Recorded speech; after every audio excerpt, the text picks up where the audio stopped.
after morning, welcome back to G3 and your tech news in 5 minutes or less. We're kicking off with Apple, who have put in some very interesting coding changes to their OS. It is hinting that they might be switching over to AMD, which is going to be an absolutely massive occurrence.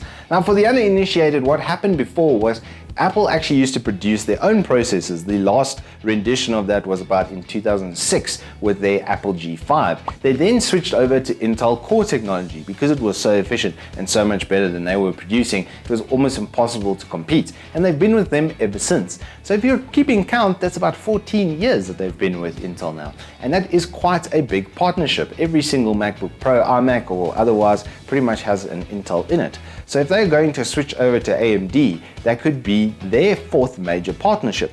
As you may or may not know, they do have partnerships already with the likes of Sony and Microsoft for PlayStation and Xbox, and that already totals 1.4 billion devices. If you guys kind of, just as a reference point for a billion of how big that actually is, a million seconds is about 300 days. A billion seconds is 30 years. So a billion is a huge amount of devices. Now, Apple is the kind of most profitable IT company in the world at this point in time. So it could only mean good things for AMD.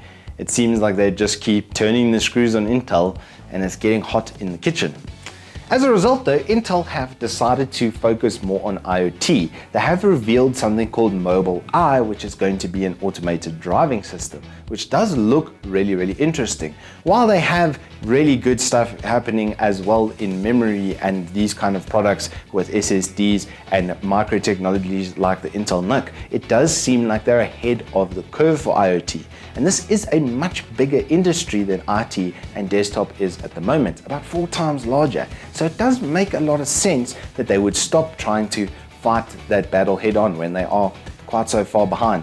So for our Intel fans that are looking for an answer on desktop, it's probably not going to come very soon. Moving on to some interesting stuff from Gigabyte, they've revealed some Designare RAM modules, which will go very nice with their Designare motherboards. Now, the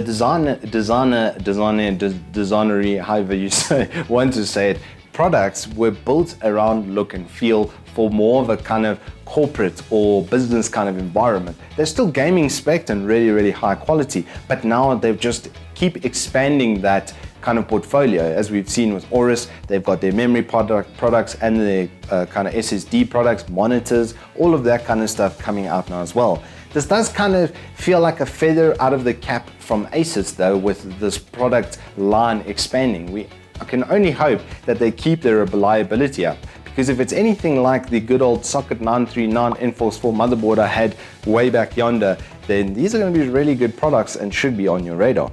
Lastly, in cool tech, there does seem to be a bit of a buzz around retro gaming. There are a whole bunch of consoles and miniature kind of renditions of these older consoles popping up all over the place. Nintendo kind of started the trend in 2016 with their Nintendo Mini, but it was very limited to the amount of ROMs and games and stuff you could put on it. We've since seen guys like Raspberry Pi release a RetroPie, a kind of ROM emulator that you can build and set up. But if the DIY thing is not really your kind of cup of tea, there are a lot of products now available in South Africa for as low as 300 or 400 Rand. They come loaded with up to 600 different kind of games of 8-bit and 16-bit yesteryear. You've even seen some Street Fighter 2 Turbo, which is quite cool for the kind of uninitiated. That is the genesis, as it was, for fighting games. So you guys can now own these things and play them from the comfort of your own home in glorious HD for $20 or about $300-400. Unfortunately though, that is all we have time for today. So keep your lives wrecking and your games teching. It's the other way around.